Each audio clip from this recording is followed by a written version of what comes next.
약과 함께 사는 사람들의 별난궁시렁 제23회 2부를 시작하도록 하겠습니다. 와 반갑습니다. 반갑습니다. 1부에는 국민건강보험 종합계획 관련돼서 얘기를 했고요. 이제 요 2부에서는 이것도 이제 얼마 전이죠.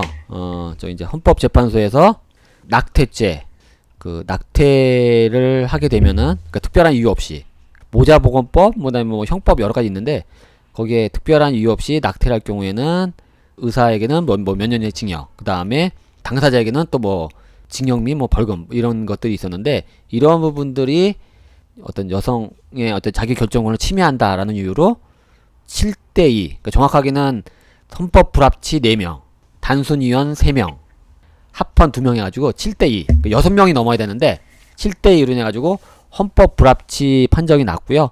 그 다음에 2020년 12월 31일까지 법률을 개정을 해서 낙태죄를 없애라.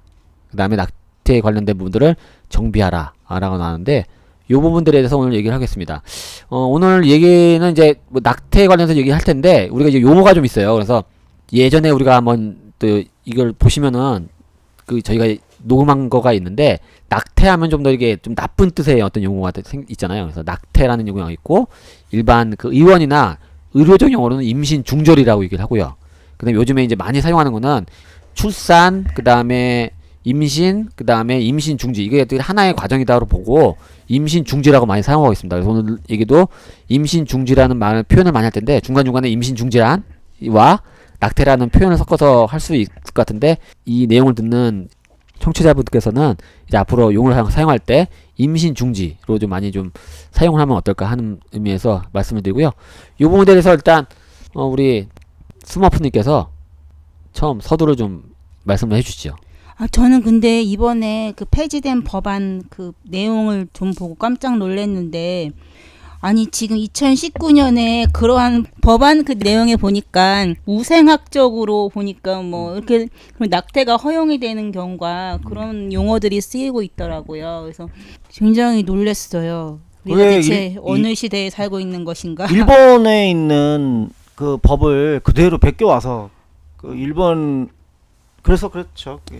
그러니까 이게 저는 또 한편으로는 조금 다른 얘기긴 하지만 법을 잘 지키는 사회여야 하지만 법을 잘 바꿀 수 있는 사회가 사실 민주적인 거잖아요. 근데 그 예전에 그 구닥다리 법을 아직까지 우리는 지금 못 바꾸고 이제서야 바꿔야 되는 상황인데 그나마 참 다행이라는 생각이 들긴 들었습니다. 그게 이제 국가주의적 관점이 거기에 이제 아주 강력하게 들어와 있어서 그게 저기랑 똑같은 거예요. 그러니까 그게 그 국가와 그러니까 종교에서 보면은 신, 그다음에 이런 것들이 동치가 되어지기 시작하면서 그 우리가 그 초월적 지위라고 우리가 저희가 얘기를 하는데 그 초월적 지위인 사람한테 그 사실 좀 어렵게 얘기하면 좀 얘기하면 락강 같은 경우에는 그걸 대타자라고 우리가 얘기를 많이 하는데 그거에 복종하는 형태가 되어지는 거죠. 근데 이제 문제가 되는 거는 그 복종이 자발적으로 일어난다는 게 이제 문제가 되어졌던 거고, 그 자발적 복종을 그 미투 운동을 통해서 그 자발적으로 없애기 시작을 했다라고 하는 것들이 어떻게 보면 굉장히 큰 의미가 되어지는 거겠죠. 자, 그럼 간단하게 먼저 그 4월 11일 날 헌재 결정 내용을 보면 그 임신한 여성의 자기 낙태를 처벌하는 형법 제 269조 1항, 그다음에 임신한 여성의 승낙을 받아 낙태한 의사를 처벌하는 형법 270조 1항, 이 부분들이 헌법 불합치라고 이제 판정을 한 거죠. 헌법 불합치라고 하는 거는 잘 아시다시피 그 헌법 불합치된 법을 지금 당장 무력화를 시키면 사회적으로 혼란이 일어날 수 있다라고 판단하기 때문에 그 어느 정도의 시간을 두고 그 시간 내에 이번에 폐지된 낙태죄 같은 경우에는 2020년 12월 31일까지 그 개정을 한다라고 하는 조건을 달고 그 이유가 되어지면, 그러니까 2020년 12월 31일이 넘어가서 개정을 못하면 그 조항 자체가 무효화되어지는 형태가 되어지는 거죠. 그러니까 그때까지는 형법이 아직 살아있는 거죠. 예, 살아있는 겁니다. 그러니까 개정을 해야 되는 형태가 되어지고 그거와 연동돼서 들어오는 게 모자보건법이거든요. 그러니까 모자보건법이라고 하는 게 그 이렇게 낙태죄를 형법으로 규정을 해놨는데 이거를 피할 수 있는 조항을 거기다가 달아놨어요. 모자 낙태가 보건법보다 약간 허용이 허용이 되어지는. 되는 네. 내용을 그러니까 모자 구체적으로 보건법보다 다루는 거지. 현재는 형법이 우선순위에 있는 거죠. 그렇죠. 네, 예, 그거죠. 형법이 그러니까 이게 우선순위에 언제 있으니까. 만들어진 거냐면 저희들이 그 우리나라가 그 해방이 되고 나서 그 재헌헌법을 만들 때도 사실은 낙태죄가 구성되어지는 형법 이 부분들에 대해서 반대를 했었어요. 이거를 그 넣으면 안 된다라고 얘기를 했었었는데 그 당시에 1953년도에 그 6.25가 막 진행되어지고 있어서 사람들이 많이 이게 전사를 하고 또는 죽기도 하고 했기 때문에 그게 사실은 인구가 필요하다. 그렇죠. 인구가 필요하다. 그러니까 이게, 네, 이게 인구가 여기서 이제 늘어나야 되죠. 여기서 이제 이게 굉장히 중요한데 인구가 필요하다라고 판단한 주체가 국가라고 하는 거예요. 그러니까 네. 국가가 그러니까 푸커 논리로 보면 통치성이라고 해서 인구를 관리하기 시작하는 형태가 들어오는 거죠. 그러니까 그럼 이렇게 되어지면 여성은 논리적으로 놓고 보면 국가에 의해서 칠성이 관리되어지는 거죠. 예. 그러니까 애를 낳는 기계 형태로 격화가 그렇지. 되어지는 형태가 되어지는 거예요. 거기에 그 출산하는 사람의 의사는 전혀 들어가 있지가 못하는 거. 잠깐 그걸 우리가 자기결정권이라고 얘기하는데 그게 이제 안 들어가져 있는 거잖아요. 그러니까 이게 53년도에 이게 문제가 돼서 그 당시에 아까 우리가 그 모자보건법이라고 하는 연계된 그런 그 법률 예외적인 조항을 둬서 사실은 그 특수한 상황에서 낙태를 허용할 수 있게끔 해주겠다라고 얘기를 해서 통과가 된 건데 그 모자보건법도 사실은 1973년도에 박정희 시대 때 그게 그냥 밀실에서 또 그 얘기가 되어진 거고 그게 일본의 법을 그대로 베낀 거예요. 근데 일본의 법은 그 당시에 낙태를 하는 그 조항 중에 뭐가 있었냐면 사회 경제적 문제 때문에 낙태를 허용을 한다라고 하는 조항이 있었어요. 그 당시에. 근데 우리나라는 그거를 그때 빼버리고 모자보건법을 넣은 거예요. 그러니까 그 내용은 대부분 보면 우상학적인 내용밖에 없어요. 그러니까 장애인 여성이나 뭐 이런 경우에는 그러니까요. 그냥 어떻게 보면 임신을 하고 싶은 출산을 하고 싶은 의지가 있어도 네. 강제적으로 그냥 낙태를 해야 되는 그러니까 상황도 있었던 그게 거죠. 대표적인 게 이제 소록도 같은데 거기서 자행되어졌던 그 강제 불임 시술 같은 그런 거잖아요. 그러니까 우리가 최초의 헌법을 만들 때도 이게 문제가 된다라는 문제 제기를 했음에도 불구하고 그 당시 사회 상황이 국가가 인구를 관리를 해야 되겠다라고 하는 국가주의적 관점 때문에 법으로 들어와 있었었고 그래서 그 당시 약속을 했던 그럼에도 불구하고 낙태를 정당화하는 사유를 집어넣어 주겠다라고 한 것도 20년 뒤에 가서 했는데 그땐 인구가 많아가지고 했는데도 불구하고 그 당시에 일본에서 베껴왔던 내용의 핵심적인 내용은 빼버리고 이 내용만 들어와 있었던 게 지금까지 이게 지속이 되어졌다는 거죠. 그러니까 53년서부터 시작을 하면 이게 지금 거의 66년 된 거죠. 그러니까 이런 정말 말도 안 되는 법이 이제까지 대한민국에 존재를 하고 있었었는데 그게 이번에 현재 헌법 불합치로 역사의 뒤안길로 사라질 이게 굉장히 중요해요. 여기 따옴표를 하셔야 됩니다. 사라질 이게 이제 자칫하면 이제 그 이 개정의 방향에서 지금도 보수 캐톨릭 같은 경우에는 이 부분에 대해서 굉장히 반대가 심하잖아요. 그죠? 그래서 이게 이 불합치 판정을 했던 그 정신에 맞추어서 개정이 돼야 되는데 아주 넘어야 될 사안이 무지하게 많은 거죠. 예. 이 부분에 대한 뭐 자세한 내용은 우리 그 약사별공 제4회 낙태와 낙태를 바라보는 약사의 시선이라는 주제를 가지고 그 내용이 많이 있으니까 그 부분들을 한번 참고하시고요. 이제 좀 논의가 이제 그럼 어떤 식으로 개정해야 될 거냐. 그다음에 거기 내용 중에 뭐 여러 개 쟁점이 있을 것 같아. 뭐 제가 뭐 언론을 보니까 그러면 뭐 22주까지는 허용하고 그 이후는 허용하면 안 되냐. 뭐 이런 부분들도 있을 것이고요. 그러면 낙태를 하는 그 소위 말해 임신 중지라는 사유가 있어야 되느냐? 아니면 언제까지는 사유는 없어야 되고 16주까지는 사유가 좀 있어야 되고 사유는 없어야 되지만 그 이유는 하려면 또 사유가 있는 게 혹시 그 여성 건강에도 좋지 않느냐 뭐 이런 얘기가 나오는데 쟁점될 만한 게 지금 뭐가 있을까요? 그 합법적인 그 어떤 임신 중지의 기간을 설정해 놓는 게 필요한 거냐 아니면은 그 부분들은 다 설정할 필요는 없느냐 뭐 이런 얘기 나오는 것 같은데. 그러니까 일단 제일 중요한 게 그러니까 제가 보기에는 이제 그 부분이 제일 중요하죠. 뭐냐면 임신을 시작을 해서 그 출산까지 물론 출산하고 난 다음에도 이제 문제가 돼야 되겠는데 제일 중요한 거는 여성의 건강이라고 하는 그 부분들 그러니까 우리가 여성의 건강권이라고 우리가 지칭을 할 수 있다고 한다 그런다면 여성의 건강권을 어떻게 보장을 할 수 있느냐라고 하는 방향에 맞추어서 법적 개정을 하기 시작을 해야 한다라고 하는 것들이 제가 볼 때는 제일 큰 원칙일 것 같아요. 제가 볼 때는. 근데 그것보다도 이번 헌법 불합치 판결 내용을 봤을 때는 임신과 출산에 관련된 그런 재생산권에 관련돼서 여성의 어떤 선택권, 결정권을 주어져야 된다. 이게 제일 중요한. 아니 그 자기 결정권은 당연히 이미 주어져 있는 거고요. 그러니까 자기 결정권을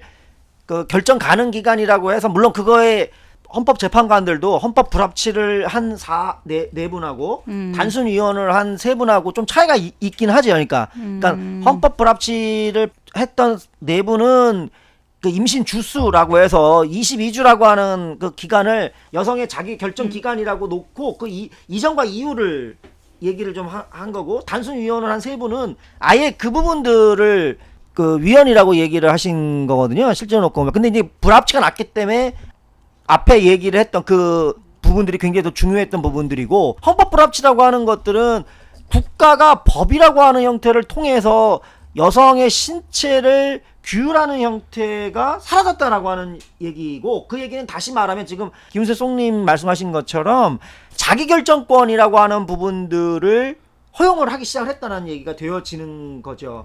근데 이제 제가 얘기하는 거는 그 자기결정권이라고 하는 거를 허용을 했는데 그 자기결정권을 통해서 임신 중지를 했을 거잖아요. 그러니까 근데 그 임신 중지라고 하는 전 과정을 안전하게 자기결정권을 행사를 하면서 그 자기결정권을 인해서 여성의 그 건강이 훼손되어지지 않는 방향으로 나가야 된다라고 하는 부분들을 얘기를 하고 있는 거죠. 그러니까 제 얘기는 이제 그런 부분들이고 그렇기 때문에 그 쟁점이 사실은 낙태 허용 범위, 그러니까 예를 들어서 주수 어느 범위까지를 판단의 기준을 할 건가. 요번에 헌재에서 나왔던 거는 이제 22주라고 하는 물론 22주라고 하는 게 제가 볼 때는 무슨 그 뚜렷한 근거가 있는 것 같지 않아요. 저는 근데 근거가 지금 있어요. 잠깐 들어봤는데 잠깐만요. 죄송해요. 이게 좀 모순이 되는 게 자기 결정권이라는 거는 있고 없고만 있는 거지. 이게 임신 주수에 따라서 언제까지는 자기 결정권이 있고 언제까지는 자기 결정권이 없다라는 거는 그건 누가 결정합니까? 그게 쟁점이에요. 그러니까 그게 쟁점이에요. 저는 이게 가장 중요한 부분이라고 보거든요. 이번에 정의당에서는 그래서 법안을 새로 저기 제안한 게 있었었죠. 근데 저도 개인적으로 그거 보고 좀 많이 실망을 했는데 이게 22주든 뭐 30주건 간에 그거를 정하려면은 거기에서 자기 결정권을 논할 수 없죠. 그 네 분의 그 헌법 불합치란 네 분의 논리는 어떤 거냐면 태아가 독립적으로 나와서 그 살아갈 수 있는 그 기간이 22주 이후라고 보는 거예요. 그러니까 그 부분이. 예, 그게 산부인과 학계의 일반적인 견해라고 합니다. 태아가 독자 생존할 수 있는 시점을 임신 22주. 근데 문제는 그거예요. 뭐냐면 그게 이제 저희가 얘기하는 그 사회 의료화거든요. 모든 결정 기준을 그 의료라고 하는 지식으로 맞춰갖고 결정을 하는 그런 부분들인데 과연 그러면 22주라고 우리가 얘기해 22주 하루째는 어떻게 될 건가라고 하는 거예요.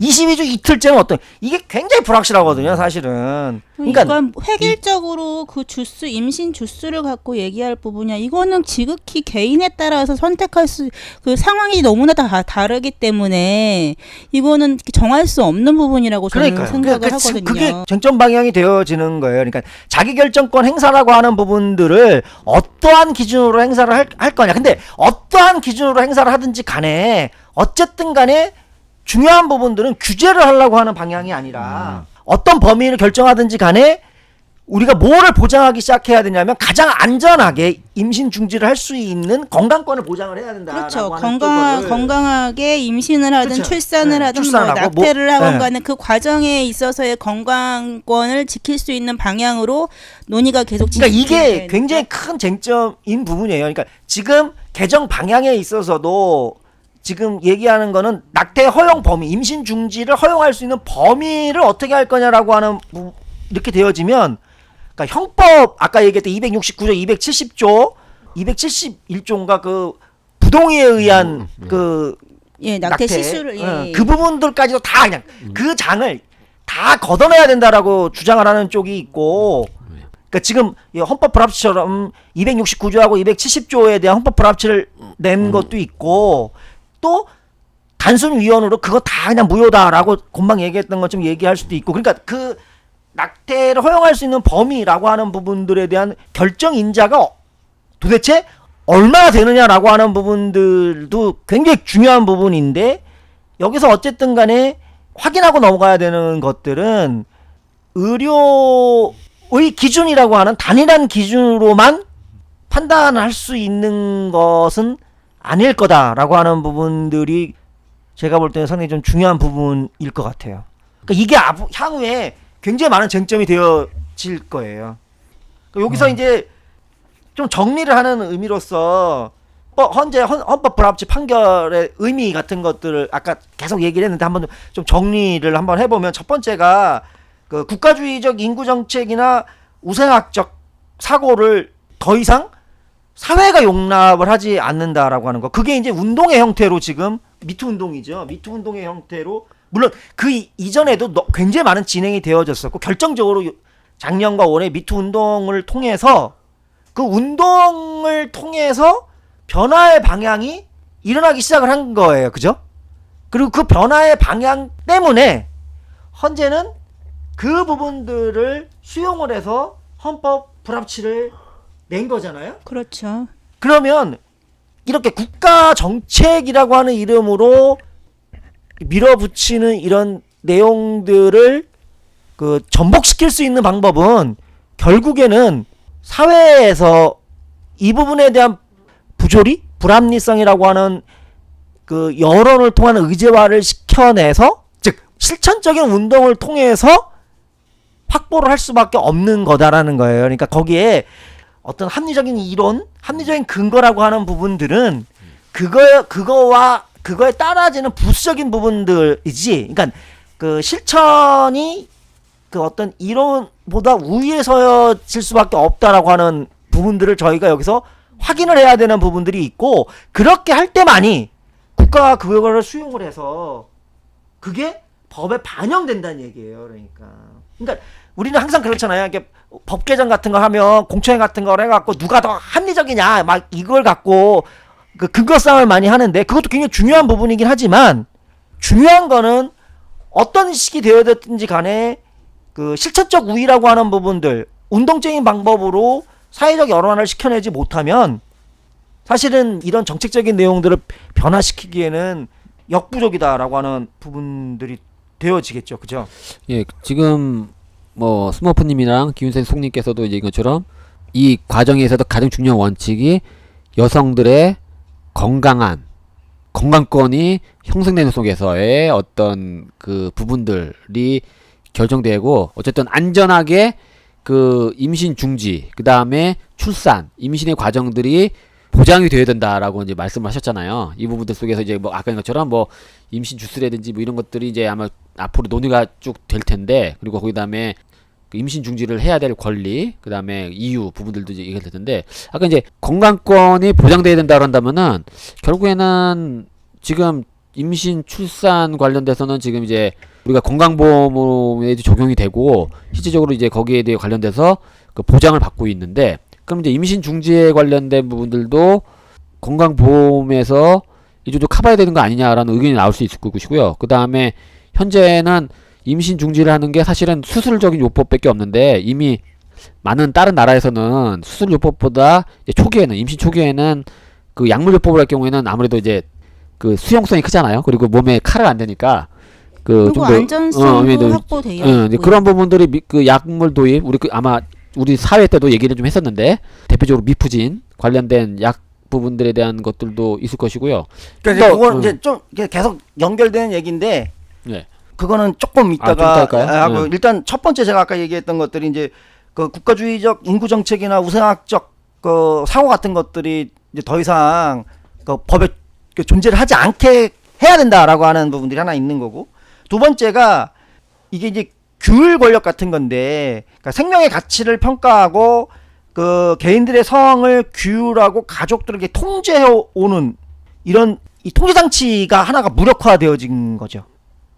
그렇죠? 그러니까 그거를 통해서 아까 이게 일본하고 연결되어지는 그런 부분인데, 이게 뭐로 나왔냐면 저출산 대책이라고 하는 아주 그 해괴망측한 법안으로 나온 거잖아요. 그러니까 그 대한민국을 지도를 막 이렇게 그려놓고 이렇게 했던, 그러니까 그런 식으로 이렇게 숫자적으로 그러니까 행정적으로 이렇게 그렇게 출산을 장려하고 조절할 수 있다라고 하는 이런 정책적 마인드가 이제 사라져버린 형태가 되어지는 거죠. 그렇죠?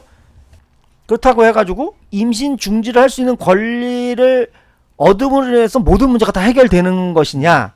그건 아닌 거죠. 그러니까 아까 제가 얘기했던 것처럼 임신이라고 하는 것들을 둘러싸여져 있는 노동의 문제라든지 교육의 문제라든지 환경 생태 문제, 가족 문제, 이게 우리가 이걸 재생산 영역이라고 얘기를 하잖아요. 이 재생산 영역을 앞으로 어떻게 할 거냐라고 하는 부분에 새로운 발상이 이제 필요한 거죠. 이제까지는 규제 일변도에 국가가 주도하는 형태로 들어갔는데, 이걸 앞으로 어떻게 여성의 건강권이라고 하는 부분들을 보장을 하면서 이 부분들을 그 아까 중심이 됐던 자기결정권과 함께 어떻게 더 확대를 시켜나갈 것이냐라고 하는 부분들에 대한 내용들에 대한 새로운 상상력이라고 그럴까? 이런 것들이 앞으로 우리 쪽 진영한테는 더 많은 것들이 이제 요구되어지는 거죠.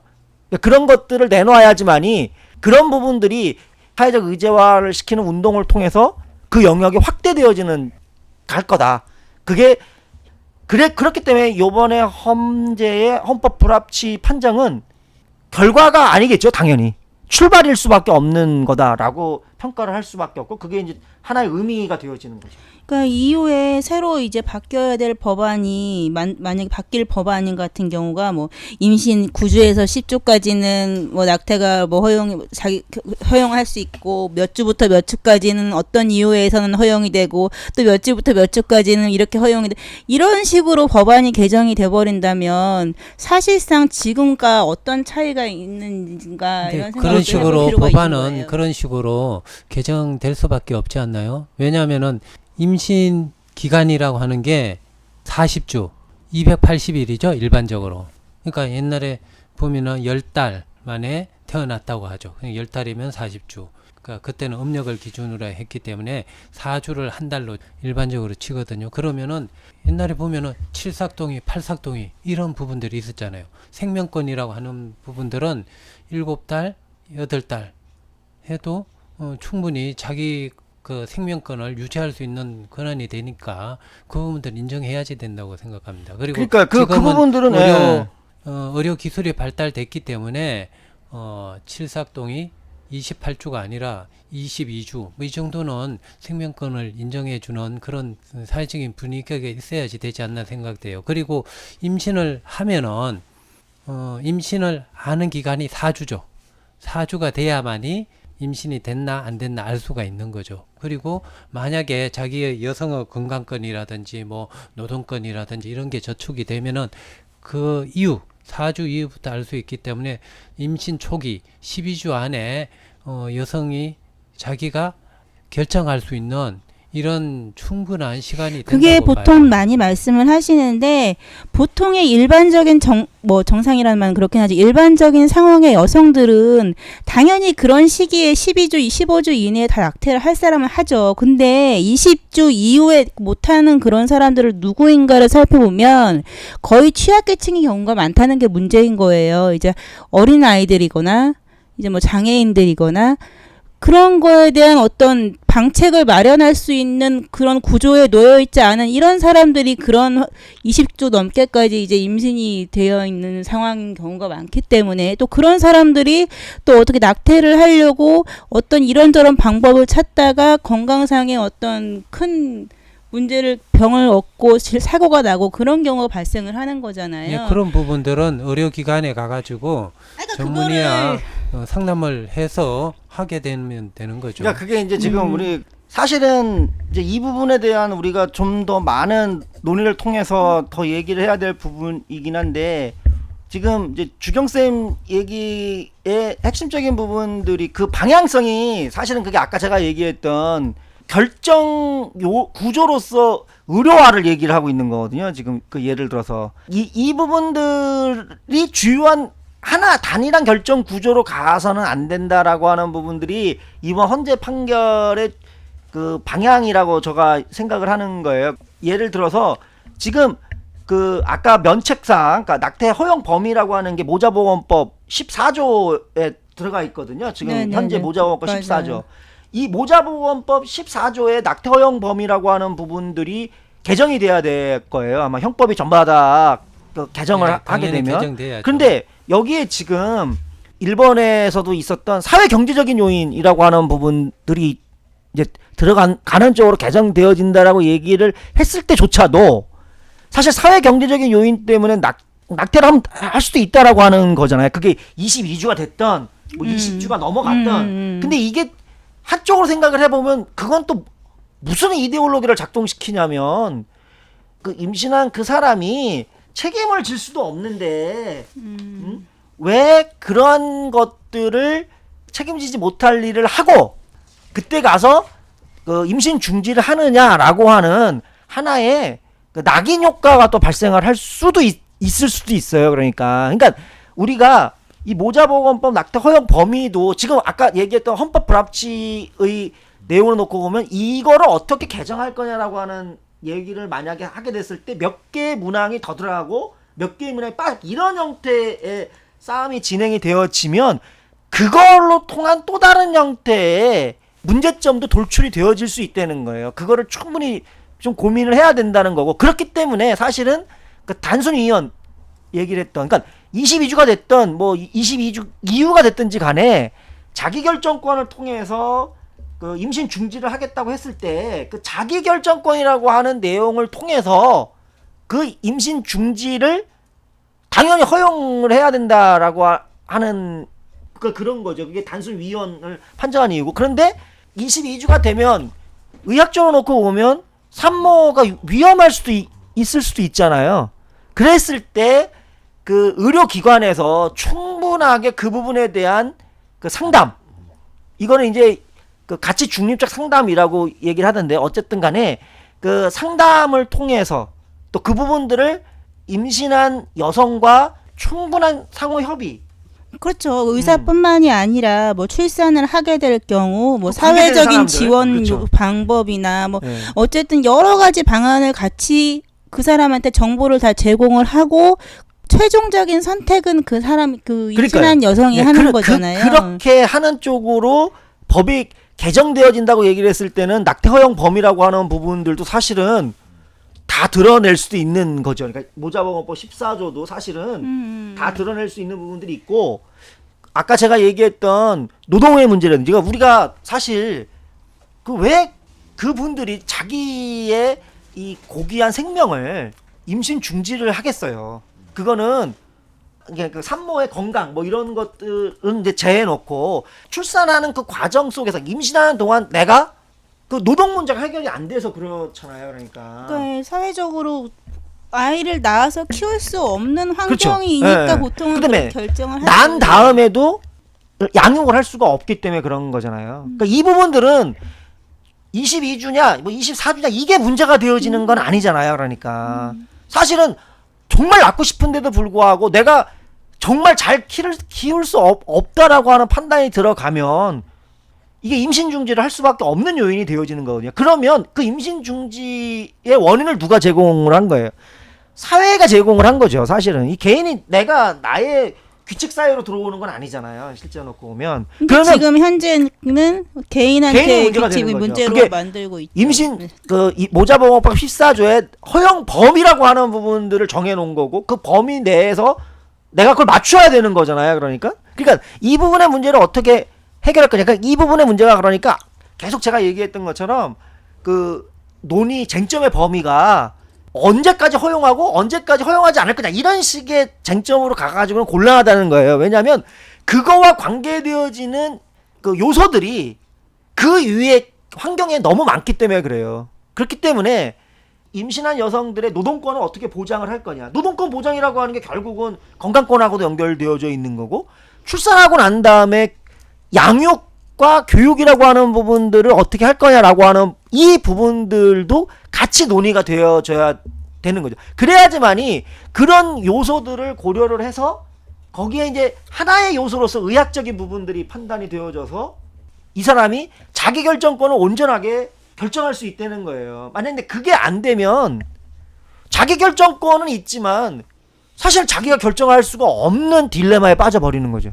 그 지금이 사실은 그랬던 거고 그거에 아주 획기적인 부분으로서의 헌법 불합치라고 하는 부분들이 그런 부분까지 고려를 해라 라고 이제 나와 있기 때문에 쟁점이라고 하는 부분들은 크게 보면 그 부분들을 포함해서 포괄적으로 포함을 해서 그거를 둘러싼 내용들까지 포함을 해서 그 환경들을 어떻게 변화시켜낼 거냐라고 하는 부분들까지 아마 쟁점이 되어질 거고 그거에 따라서 그 법안에 당겨지는 범위가 그 대폭이냐 아니면 지금보다 약간 더 그 완화된 쪽이냐라고 하는 쪽으로 그런 범위 내에서 결정이 되어지겠죠. 그러니까 이거를 누가 결정을 하냐 아까 제가 계속 얘기했지만 이거는 사회적인 이 세력 간의 다툼으로밖에 나타날 수밖에 없는 그렇죠. 거죠. 사회적인 합의를 할 수밖에 없는 거죠. 네. 그렇기 때문에 지금 제가 말씀을 드린 거는 이제 헌법재판소가 이번에 헌법 불합치한 판결의 의미라고 하는 것과 그 의미와 함께 앞으로 어떤 식으로 개정을 할 거냐라고 하는 거에 있어서 그 방향성이라고 하는 부분들까지도 제가 지금 일정 정도 그 말씀을 드린 거예요. 예. 좀 의미는 좀 알 것 같고요. 그럼 아까 잠깐 얘기를 나누다가 중단됐던 중요한 임신의 안전한 건강권 부분들 얘기하면서 그렇다면은 임신 중지를 했을 경우에 소위 말해서 건강보험 적용 문제라든지 아니면 지금은 우리 국내에는 도입이 되지 않은 그 임신 중지약 관련된 부분들 뭐 좀 더 폭넓게 얘기하면은 뭐 응급 피임약 같은 경우에도 어쨌든 임신 중지의 어떤 하나의 요소라고 한다면은 그 부분들에 대한 현재 이제 전문약으로 되어 있는데 이 부분들은 어떻게 하면 좋은 건지 이 부분들도 아마 응급 피임약은 임신 중지약이 아니고 임신 중지는 아니고 어쨌든 이제 착상을 이제 금지하는 예, 거니까 임신이 안 되게끔 하는 약이죠. 네. 임신이 그러니까 된 그러니까 것을 중지를 중지하는 게 아니고 뭐 그렇죠. 임신 방지약이죠. 임신 방지. 방지 예. 글쎄요. 근데 그것도 방지를 보기 나름이죠. 좀 어제 수정란 네. 만들어진 수정란이 착상이 되지 않게 하는 거기 때문에 그것도 뭐 중지라고 예. 하는 범위에 들어갈 수는 있겠죠. 예. 근데 제가 생각을 할 때는 이제 그 부분들이 저희 건강사회를 위한 약사회를 포함해서 사실 시급하게 이제 법 개정뿐만 아니라 이게 지금 굉장히 중요한 거잖아요. 지금도 많은 사람들이 웹사이트 상에서 미프진이라고 하는 약을 불법적으로 지금 우린 지금 그게 예, 불법이니까 30만 원에서 네, 50만 원 50만 그렇게 원. 판매를 네. 하고 있다고 해요. 하고 있고 그것조차도 정품인지 아닌지를 알 수가 없는 거죠. 그렇죠? 또 하나는 응급피임약 같은 경우에는 지금 전문의약품으로 되어져 있고 당연히 처방을 받아야 되기 때문에 토요일날 오후라든지 아니면 처방전 받는 거를 그 달가워하지 않는 여성분들이 있거든요. 그런 것 때문에 사실 좀 늦을 수도 있잖아요. 그죠? 그렇죠. 네. 하루 이틀 네. 늦어지다가 그러다가 그게 넘어가는 부분들도 있고 그래서 이거를 지금 아까 제가 얘기했던 것처럼 자기결정권이라고 하는 취지와 이 건강권 확대라고 하는 부분으로 놓고 봤을 때 그거에 맞게끔 법 개정이 이루어져야 되는데 이 법 개정을 신속하게 해야 된다라고 하는 당위성이 저는 있을 것 같아요. 그러니까 2020년 12월 31일이 아니라 이 부분들은 우리가 좀 더 사회적인 합의를 일찍 만들어낼 수 있으면 지금서부터도 사실은 할 수가 있는 부분이 아닐까라고 생각이 들어가거든요. 그렇죠. 뭐 꼭 2020년 12월 31일 날까지 해서 2020년 12월 31일 날 딱 만들어야 하는 거 아니고 그 전에 합의될 수 있으면 올해도 만들 수가 있는 거고요. 그러니까요. 그러면은 그렇게 되면은 문제는 예를 들어서 그 임신 중지약 같은 경우에는 결국에 임신 중지약 같은 경우에 들어오려면은 수입도 해야 되고 우리는 없는 약이니까 그게 이제 식약처의 허가 과정도 있어야 되고 그다음에 어쨌든 서류 검토도 있어야 되기 때문에 최소한 몇 개월이 걸리잖아요. 이런 걸 신속 허가를 해줘야 되는데 말이지. 이건 신속 허가를 안 해요. 그래서 제가 생각할 때는 그래요. 그러니까 응급피임약 같은 경우에는 빨리 그 전문의약품에서 일반의약품으로의 전환을 논의를 해야 되는 거 아니냐라는 생각이 들어가고. 저도 거기에 대해서는 동의합니다. 그게 빨리 전환이 되어지고 일반의약품으로 전환이 되어졌을 때 그 혹시나 있을 수 있는 그 물론 오남용이라고 하는 게 이 약이 오남용이 이루어질 수 있는 약이 아니잖아요. 사실은 이게 뭐 오남용이 이룰 수 있는 아무런 저기가 없지만 그 부분에 대해서 우려를 하는 사람들도 있기 때문에 그랬을 경우에 그 오남용이 되어질 수 있는 부분을 뭐 방지를 할 수 있는 보완책이라고 하는 부분들까지도 좀 빨리 그러니까 이게 좀 그 논의해야 될 부분들이 있는 거잖아요. 그러니까 범위가 그러니까 그런 부분들을 빨리 논의를 해서 시급하게 이거는 법 개정이 돼야 되는 거 아닌가라는 생각이 들고 미프진 같은 경우는 지금 기도님 말씀하신 것처럼 이게 한국에 들어왔을 때 이게 지금 현재 불법인데 그렇잖아요. 네. 그럼 만약에 이렇게 생각할 수도 있잖아요. 지금 그럼 말씀하신 것처럼 12월 31일 날 법 개정하는 거 보고 2021년도서부터 이제 약에 수입을 해서 이게 허가 검토. 허가 검토를 하기 시작을 하면 또 몇 개월이 또 지나가잖아요. 그러니까 지금 빨리 이 약을 수입을 해서 허가 검토를 할 수 있게끔 이건 정부에서 시그널을 줘야 된다고 저는 생각을 해요. 그러니까 그리고 근데 지금 현재 그 모자보건법 상에서 허용이 되는 낙태마저도 우리는 지금 낙태라는 것을 수술로만 허용을 하고 있기 때문에 의약품에 의한 낙태를 못 하고 있는 거잖아요. 그러니까요. 그러니까 이 약물은 사실 미프진이라는 약물은 지금 도입을 해도 사용을 할 수는 그 환자 낙태 뭐 허용되는 낙태에 한해서 시술을 할 수 있는 거죠. 먹을 수는 있는 거잖아요. 그러니까 이게 그 4월 11일 날 헌법재판소에서 불합치 날 때 법무부, 보건복지부, 여성가족부 뭐 이런 데서 그 헌재의 그 판결 내용에 따라서 적극적으로 협조를 하겠다고 얘기를 했거든요. 그러니까 그러면 행정부에서도 이 부분에 대해서 적극적으로 해석해야 될 필요가 있다고 저는 생각을 하는 거예요. 그러니까 이런 것들이 그 빨리 도입이 되어질 수 있게끔 그러니까 지금 우리 기훈대 송님이 말씀하신 것처럼 사실은 규제를 해야 될 바이오는 그냥 막 신속하게 허가를 해줘서 허가도 또 제대로 허가를 해주지도 못해갖고 인보사 같은 그 사단이 일어난 거잖아요. 근데 이거는 이미 70개국인가 하는 나라에서 사용을 하고 있고 그렇죠? 그렇죠. 67개국인가 뭐 그렇더라고요. 그렇잖아요. 예, 맞아요. 그렇게 많은 나라에서 지금 사용을 하고 있는 약이기 때문에 이거는 정부에서 의지만 갖고 있으면 그 절차를 상당히 대폭적으로 줄일 수도 있는 형태가 되는 예, 그래서 이 거거든요. 미포제는 지금 수입이 돼서 허용된 낙태 시술을 이제 낙태 사용을 하다가 이제 개정된 법이 만들어지면 확대 범위가 이제 넓혀지게 되는 거면은 이제 아무래도 그 기간이 굉장히 크게 단축될 수 있는 거잖아요. 사용 기간이. 그러니까 이 부분들은 그 지금이라도 그 긍정적인 시그널을 줘서 제약회사에서 미리 수입을 하거나 아니면 생산을 할 수 있는 그 허가를 받을 수 있게끔 이건 조처를 해줘야 된다고 저는 생각을 하거든요. 근데 제가 저번에 어느 기자분한테 전화가 왔었는데 그거를 물어보시더라고요.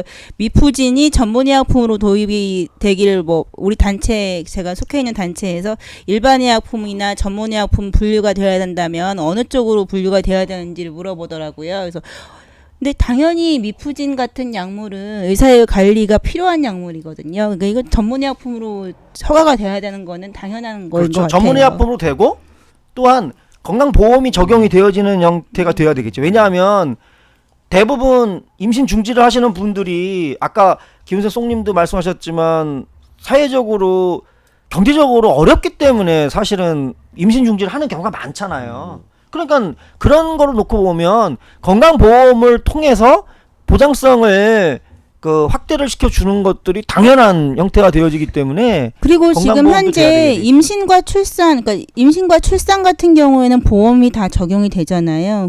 그렇죠. 예. 그럼 낙태도 보험이 돼야 되는 거잖아요. 그러니까요. 사실 예. 여성이라면은 어쨌든 이제 성 관련돼서는 임신과 출산은 피할 수 없는 상황이기 때문에 누구에게도.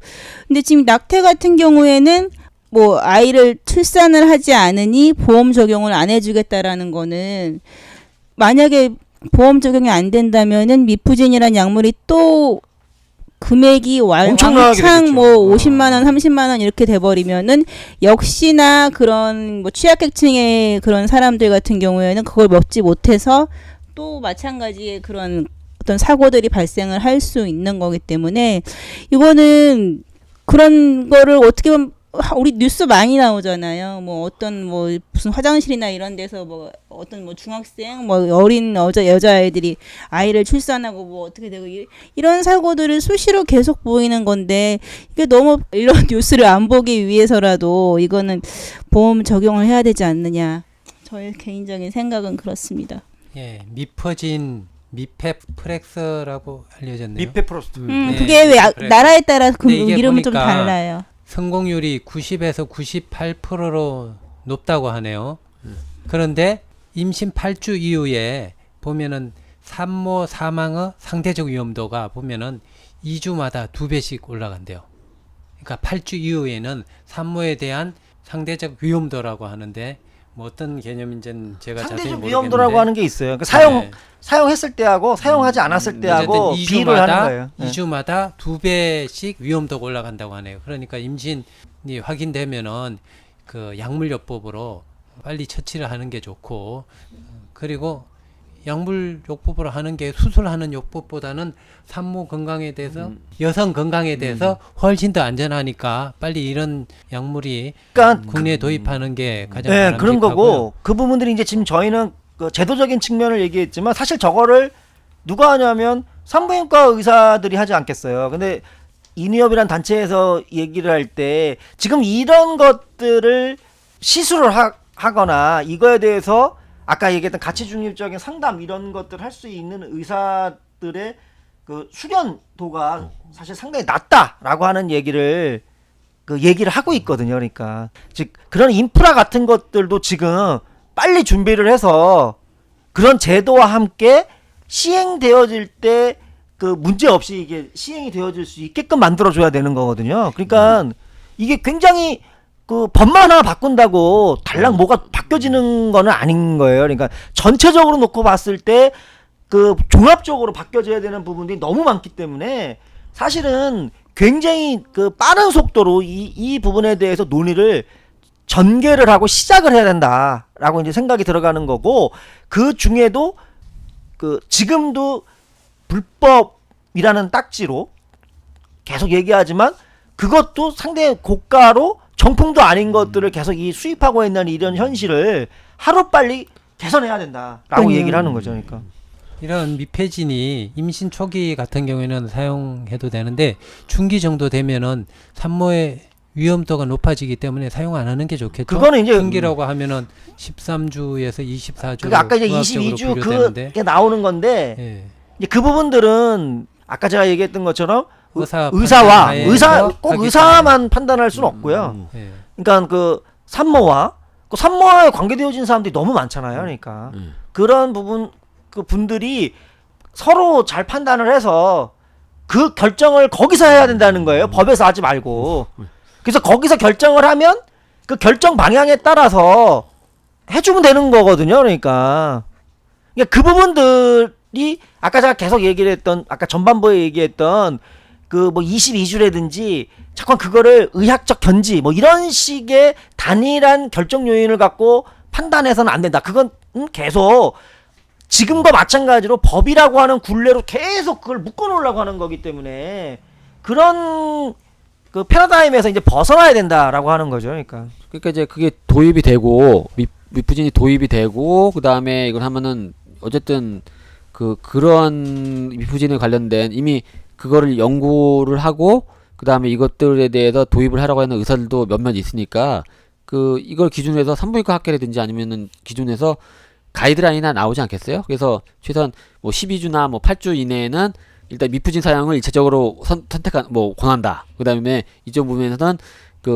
미프진과 그다음에 수술용 중에서 상대적으로 좀 안전한 것들을 권한다. 뭐 이런 어떤 가이드라인이 있겠죠. 거기 가이드라인에 맞춰서 사람이 또 상태가 틀리니까요. 건강 상태니까 이게 따라서 거기에 맞춰서 진행을 하면 될 것 같고요. 중요한 거는 이게 이제 접근성이 높아지면은 아무래도 합리적인 임신 중지가 초기에 빨리 될 수 있게. 그럼 아무래도 초기에 되면 될수록 여성의 건강이 좀 되지 않겠어요? 그러니까 그런 부분들로 되기 위해서는 이 부분들이 제도적인 시스템이 되면은 일반적으로 우리나라에서는 임신 12주 이전에 임신 중지를 하는 경우가 사실 많아요. 그리고 상식적으로 네. 생각을 해도 그러지 않겠어요. 그리고 그런 부분들이 사실은 이제 홍보가 되어져야 되는 거고 앞으로도 이렇게 안전한 방법이 있으니까 빠른 시간 안에 결정할 수 있게끔 도와주는 거죠. 제도와 사람들이 도와주면서 그 위험도를 최소화하는 방향으로 제도를 만들어 가자라고 하는 게 지금 계속 제가 얘기했던 그런 헌재의 의미니까 그런 쪽으로 나가야 되는 거겠죠. 그러니까 이게 헌재에서 불합치 났다고 자동으로 나가는 게 아니라는 거예요. 계속 제가 강조를 하지만 왜냐면 의사들이 학회를 통해서 그런 거를 만들어낼 수 있는 것도 사회적으로 그런 분위기 쪽으로 방향이 설정되어졌을 때 그 사람들도 쫓아오는 거거든요. 그 사람들이 그냥 산부인과 학회에 있는 의사들이 그냥 자발적으로 이렇게 합시다라고 하면 너무 좋겠지만 그렇게 될 가능성은 없는 거잖아요. 그러니까 그런 식으로 사회 분위기를 만들어내는 거 여기에 우리가 어떤 역할을 할 거냐라고 하는 부분들을 굉장히 구체적으로 고민해야 될 시기가 이제 왔다라고 하는 거죠. 네. 이제 4월 11일 날 있었던 낙태죄 폐지 헌법 불합치 관련된 의미 좀 살펴봤고 그다음에 이걸 실질적으로 구체적으로 적용하기 위해서 건강보험의 문제, 미프진 도입 문제 이런 것들 얘기했는데 이제 시간이 좀 많이 지났어요. 그래서 충분히 많이 얘기를 나누신 것 같고요. 한두 마디씩 하고 정리하도록 하겠습니다. 오늘 주경님부터 미퍼진을 만약에 도입이 돼서 자주 사용하게 되면은 나중에 임신이 힘들어지는 건 아닌가요? 그런 요즘 거는 보면은 난임 부부들이 많아가지고 네. 난임 부부를 위한 시술비, 검사비 이런 게 보면은 최소 400만 원이나 500만 원 이렇게 되고 있고 여기에 대해서 의료보험이 적용이 되고 또한 지원도 해주고 있어요. 1회당 한 50만 원 가까이 이렇게 지원도 해주고 있는데 그러니까 이런 약물이 도입된다고 해서 너무 자주 사용하거나 남용하면은 안 될 것 같아요. 그리고 만약에 임신 중기에 접어들어서 약물 사용이 안 되고 수술적인 요법으로 한다 그러면은 의사분들도 보면은 나는 임신 중지 수술을 거부하겠다 이런 부분들도 있고 또한 보면은 그런 산부인과에 오는 사람이 임신 중지뿐만 아니라 임신을 정말 잘하기 위해서 오는 사람들이 있잖아요. 초기에 검사 받고 정말 태를 안정시키기 위해서 오는 사람이 많은데 이게 보면은 진료받는 의사한테 이런 부분들이 동시에 오거나 아니면은 임신 중지 수술을 했는데 또 한 분은 또 임신 잘 되게 안정 하는 치료를 또 받고 이런 부분들은 의료진에게 또한 혼란을 가져올 것 같아요. 아니죠, 쌤. 그거는 혼란하면 안 되죠. 혼란스러우면 안 되죠. 그 일인데. 그러니까 아까 제가 얘기했던 것처럼 가치 중립적이라고 하는 게 사실은 그런 거거든요. 그러니까 거기에 의사는 그런 윤리적인 행위를 해야 되는 거죠. 그러니까 그거에 맞춰서 얘기를 해야 되는 거지 않겠어요. 그러니까 거기에 나는 나한테 거부할 수 있는 권리를 달라라고 하는 얘기는 이미 가치가 개입되어져 있는 건데 저는 그 부분은 의사로서는 저는 좀 맞지 않는 거 아닌가. 왜냐하면 우리가 전쟁이 일어나도 적군을 치료해 줄 수 있는 게 의사거든요.